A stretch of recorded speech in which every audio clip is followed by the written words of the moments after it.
What if your family has carried a Cherokee story for generations, but the truth is hidden somewhere between a grandmother's memory and a document with a name? And what if the state your ancestors lived in can either strengthen that story or reveal how it slowly changed as it passed from one generation to another? Before we begin, press, like if you believe family history deserves facts, subscribe for stories that uncover America through real records, and share this video. Share this with the relative who always says, "We have Cherokee." One share starts a conversation turning rumor into an answer today.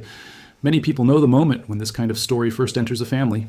It might be an old aunt sorting photographs, a grandfather pointing toward a mountain, or someone at a holiday table explaining dark hair, brown skin, or a certain facial feature. The words are usually simple. One ancestor was Cherokee. Sometimes the story includes a princess, a hidden marriage, an adoption, or a woman who passed into another community. The details feel precious because they came from someone loved. But love does not automatically turn memory into evidence. A story can contain truth, confusion, silence, and loss. This subject requires gentleness and discipline. Your grandmother may have honestly believed every word she told you. Her mother may have believed it too. Yet somewhere before them, a family may have confused living near Cherokee people with being Cherokee. They may have confused an indigenous ancestor from another nation with Cherokee Ancestry, or repeated an explanation invented to make sense of appearance. In parts of the South, families also used Cherokee stories to hide African, European, or mixed ancestry during periods of harsh racism. The goal is truth, not a comforting guess, and the records may reveal it clearly to you today. To understand where strong Cherokee family histories appear, first picture the original homeland. It covered a section of the southern Appalachian region, not one small reservation, and not one state. Cherokee communities lived across much of present-day western North Carolina, northern Georgia, eastern Tennessee, and parts of Alabama and South Carolina. Rivers were roads, mountain passes connected towns, cornfields, council houses, trade paths, and places formed a world organized long before the United States existed. This matters, because a family name from these regions may lead somewhere important if records placed them there before removal began officially. Within that homeland, the Cherokee were never one faceless group standing still in time. They had towns, clans, political traditions, farmers, traders, diplomats, healers, and warriors. Important towns shifted as conditions changed, but places in eastern Tennessee, western North Carolina, and northern Georgia remained central to Cherokee life. A family record from these areas is meaningful because contact, intermarriage, trade, and shared labor happened there. Still, it is only a starting point. White settlers, enslaved people, free black communities, and immigrants also lived in or near this territory. A county connection is a reason to investigate, never proof by itself. The Cherokee response to pressure was not surrender. It was adaptation, learning, and defense of national life. One symbol of that strength was Sequoyah. He created a writing system for the Cherokee language during the early 19th century. He did not copy English letters into Cherokee sounds. He developed a syllabary, a set of symbols that represented spoken syllables. Once people learned it, they could read and write Cherokee with remarkable speed. Literacy spread through homes, schools, and public life. For a researcher, this achievement is a reminder of names English documents may have missed. The nation also developed a constitution, elected leaders, courts, schools, and the Cherokee Phoenix newspaper. The newspaper carried news in Cherokee and English, showing Cherokee government endured. It was governing, arguing, publishing, and planning its future. This matters in old documents. Cherokee people appear as citizens of a nation, not simply as a racial category invented by outsiders. Records include communities, districts, relatives, land claims, schools, and court cases. The more you understand that organized national life, the easier it becomes to see why forced removal was not merely a move west. It was an assault on a functioning homeland. Georgia has a strong Cherokee historical footprint because conflict reached a breaking point there. Gold discovered near Dahlonega in 1829 brought outsiders onto Cherokee land. Georgia leaders wanted the land, gold, and control. State laws attacked Cherokee government and rights. The Cherokee Nation won a Supreme Court ruling that Georgia lacked authority in Cherokee territory. But federal power refused to enforce it. For descendants, North Georgia before removal is a serious research location. Focus research especially around communities connected to New Akota, the Cherokee capital. Its region adds context, never proof of descent. The Indian Removal Act gave federal policy a brutal direction. Treaties had already taken land for decades, but removal made displacement the central plan. In 1838, United States soldiers and state forces gathered Cherokee families from homes, farms, and towns.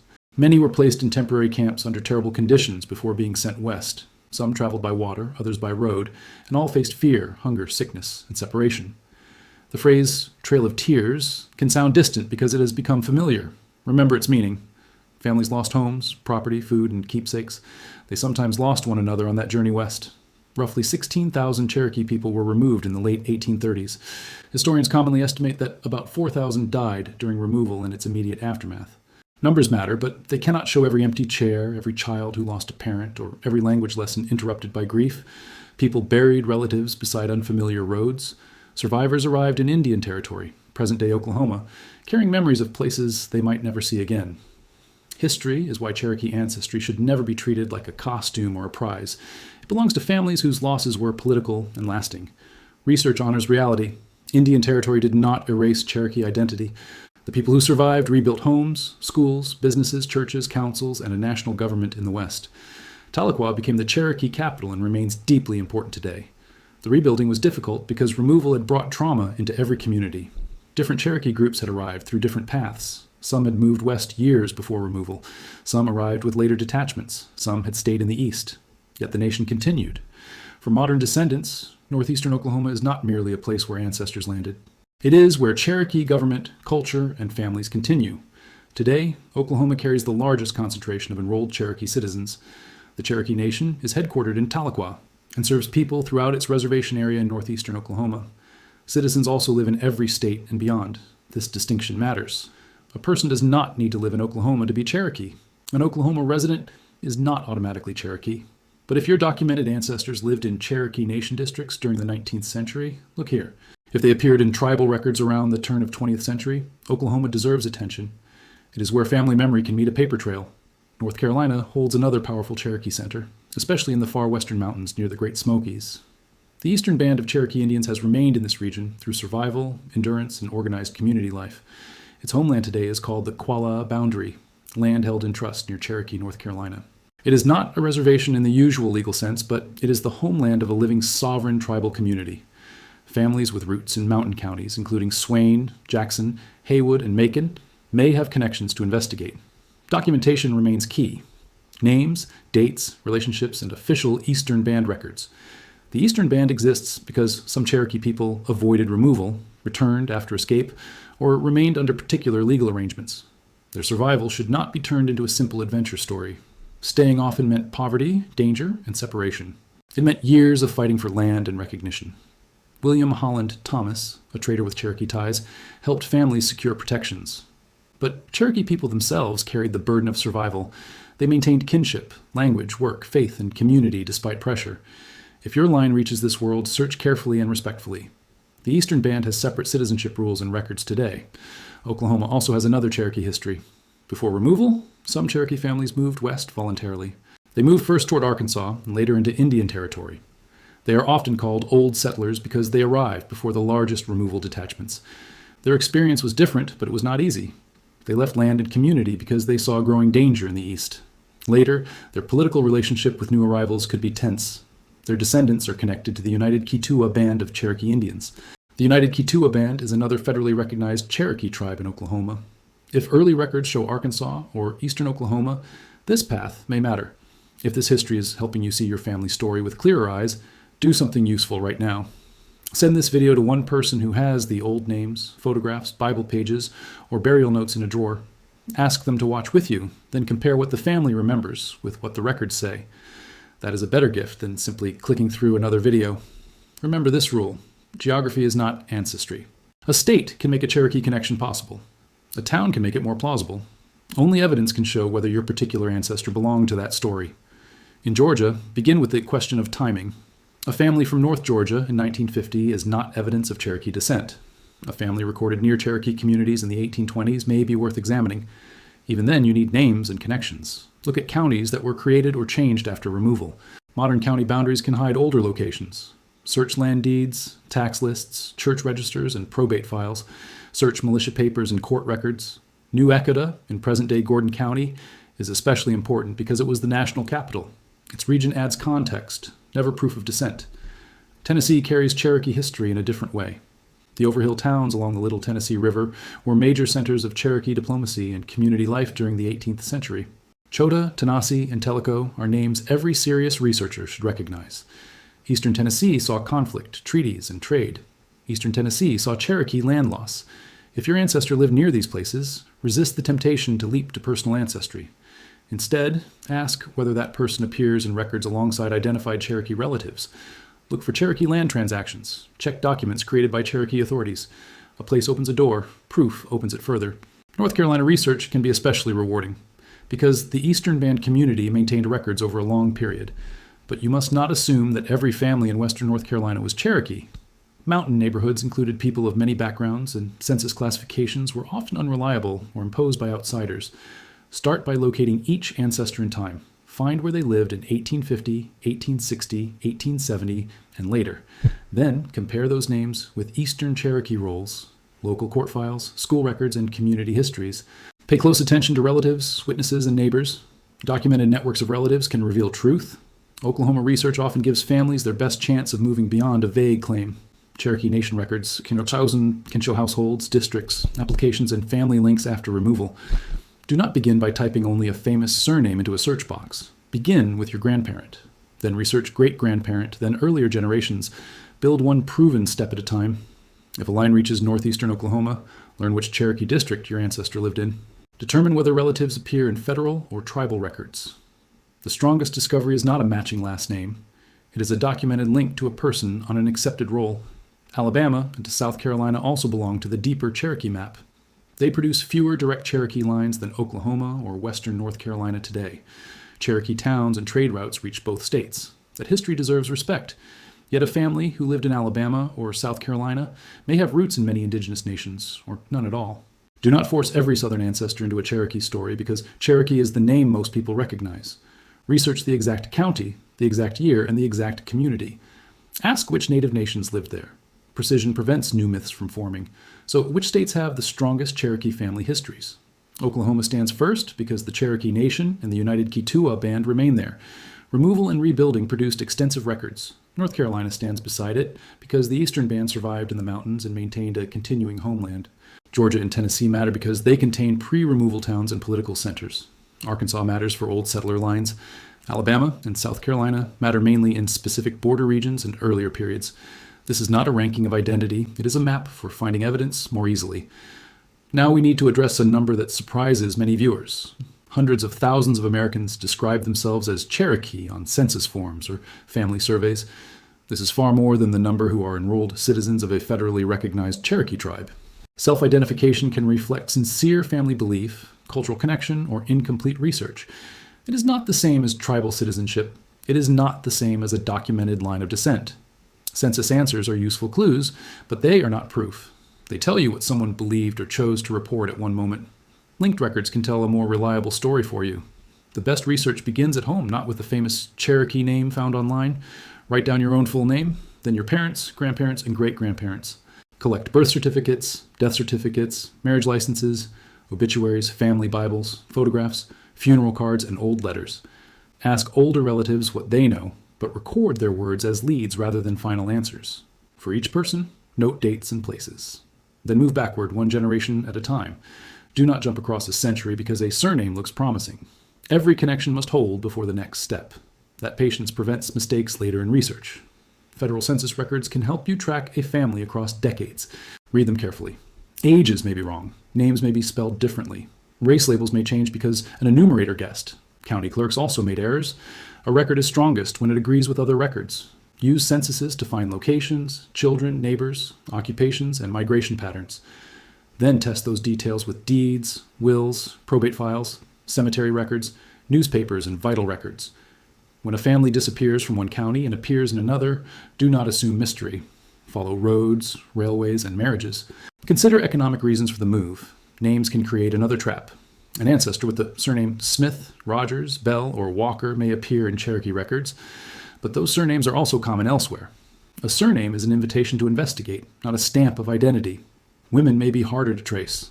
Records often list them under a husband's name, a father's name, or only a first name. Children can be listed with step-parents, grandparents, or guardians. Watch for spelling changes and nicknames. The goal is not to find a Cherokee-sounding name. Prove your ancestor is the person in a Cherokee record. When your documented line reaches Indian territory, the Dawes rolls are often a major resource. These rolls were created during the allotment process around the turn of the 20th century. The federal government registered citizens of the 5 tribes for land allotments. Cherokee entries may include enrollment cards. They include family members, ages, residence information, and roll numbers. Do not treat a search result as automatic success. Read the card. Check parents, spouses, children, and dates. Then prove that the person on the card is your ancestor through ordinary family records. A matching name can easily mislead you today if unchecked. For families claiming Eastern Cherokee ancestry, see the Guion-Miller applications. The Guion-Miller applications are one of the most valuable collections to examine. Between 1906 and 1910, people applied. They applied for a share of money connected to earlier Cherokee claims. Applicants often named parents, grandparents, and places of residence. They gave reasons they believed they descended from Eastern Cherokee people. Some applications were accepted, many were rejected.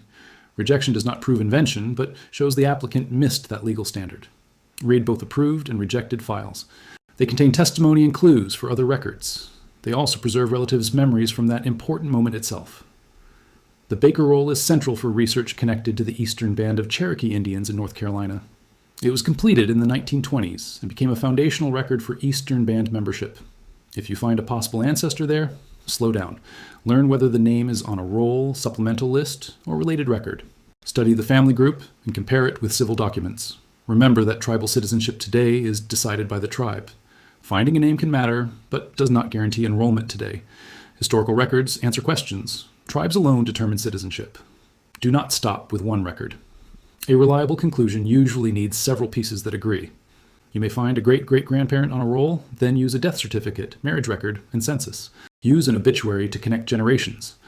This is called building a proof chain. Each document has limits. Together, they can become persuasive. Remember that records were made by human beings working with imperfect information. Dates can drift, ages can change, names can be misspelled. The best researchers question their favorite discovery instead of protecting it. That habit is not doubt for its own sake. It respects truth. Before we go further, make a promise to yourself.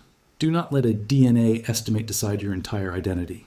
If this video has helped you understand that difference, subscribe now and turn on notifications. The next search may reveal a record you never knew existed. Then share this with a relative who trusts a percentage more than a paper trail. DNA can be interesting. It can even point toward questions, but it cannot name a Cherokee ancestor. It cannot place that person in a Cherokee community or create tribal citizenship. Use it as one clue. Never use it as your final answer. Consumer DNA tests compare parts of your genetic code with reference groups. These groups are created from people who chose to test. The result is an estimate, not a tribal record. Those reference groups can change as companies collect new samples and adjust their methods. A small percentage labeled Native American may reflect deep population patterns or statistical uncertainty. It may reflect ancestry from a different indigenous community. It cannot tell you Cherokee or Choctaw with certainty. It cannot specify Muskogee or any other nation with the certainty advertisements imply. Cherokee citizenship is based on documented descent. It is based on tribal law, not on a test alone. It protects you from false certainty. Tribal citizenship is not a prize handed out by a DNA company, a genealogy website, or a stranger on social media. Cherokee nations have the right to define their own citizens through their own laws and historical roles. That right comes from sovereignty, survival, and political continuity. It also means a person may have a documented ancestor and not qualify. They might not meet the current enrollment requirements of a tribe. Another person may be an enrolled citizen while living far away. Respecting this difference keeps genealogy honest. It prevents treating native identity as a feeling to claim. Once you have names and dates, use reliable archives rather than copied family trees alone. Family Search, the National Archives, state archives, and county historical societies can all help. Libraries and tribal cultural resources are valuable. Online trees are useful for clues, but they often repeat errors. Whenever you see a claim, ask for the original record. Ask who created it and whether it identifies your ancestor. Save images or citations for every important document. Write down where you found each fact. Future you will forget. A cousin may question it. Good notes always keep research checkable and honest. Sometimes the answer will arrive through records that do not mention Cherokee at all. A probate file may name children. A land deed may show where a widow lived. A pension application may describe a marriage. A newspaper may identify a parent. These ordinary documents are what connect you step by step to the Cherokee records. Do not ignore boring papers while searching for the answer. That discovery is only useful if you can prove the generations in between. Think like a detective, but work like an accountant. Be curious, yet be precise. Your family deserves answers that survive questions. What happens if you search and find no Cherokee roll number? What if there is no recognized ancestor and no reliable connection? You have not failed. You have learned something honest about the story you inherited. Maybe your family lived near Cherokee territory. Maybe an ancestor had ties to another native nation. Maybe a relative used Cherokee to hide another identity from danger. Or maybe the story simply changed while moving through generations. You can still honor the people who told it. Say, this is what our family believed, rather than, this is who we are. That change respects memory without an unsupported claim. Finding a documented Cherokee ancestor can be moving. It also asks something of you. Learn the living history, not just the label. Read Cherokee authors. Visit museums, cultural centers, historic sites, or public events with respect. Learn about removal, sovereignty, language revitalization, art, politics, and the communities that exist now. Do not stop at a percentage, a costume, or an old family photograph. An ancestor is not an accessory. They were a person with a world around them. The most respectful response to a discovery is curiosity. Have humility and a willingness to listen to Cherokee voices about Cherokee history. One more careful point matters. Cherokee history includes people of mixed backgrounds and intermarried families. It includes adopted citizens and Cherokee freedmen whose stories are part of the nation's history. Old records may use painful racial language or categories that do not fit modern understanding. Do not erase people. Do not ignore them because a document makes you uncomfortable. Read the context. Learn why the category existed. Learn who created it and what it meant at that time. Family research becomes stronger when it includes the complicated parts. The past was not simple, and a simple answer can sometimes hide a being who deserves to be remembered fully. Now return to the map. Oklahoma is the strongest modern center for Cherokee family history. It holds the Cherokee Nation, the United Keetoowah Band, and the post-removal homeland. It contains many essential enrollment records. North Carolina is the strongest Eastern center because the Eastern Band remains there. Georgia and Tennessee are central to research before removal because they contain major Cherokee towns and political sites. They contain treaty-era history. Arkansas can be important for old settler lines. Alabama and South Carolina require localized research. These states are not magic answers. They point you toward relevant records. Your family may have carried a Cherokee story for 100 years. Maybe the story will lead to a name on a roll. Maybe it leads to a town in the Smokies, a household in Oklahoma, or a record that changes everything. Maybe it will lead somewhere else. Both paths matter. Both replace uncertainty with knowledge. The point is not to win an identity. The point is to meet the truth with enough courage to accept it. When you do, you honor your ancestors more deeply than rumor ever could. You honor Cherokee people whose history remains alive and sovereign. So open the records. Ask the difficult questions. Write down the answers. If the line is there, let it lead you into deeper learning. If the line is not there, let the truth free your family from carrying a story that belongs to someone else. Either way, you are no longer standing in the fog of maybe. You are choosing respect over assumption. You are choosing evidence over wishful memory. The mountains, the rivers, and the old towns all hold pieces of this story. The Oklahoma plains hold pieces of this story too. Find the piece that is yours and hold it with honesty.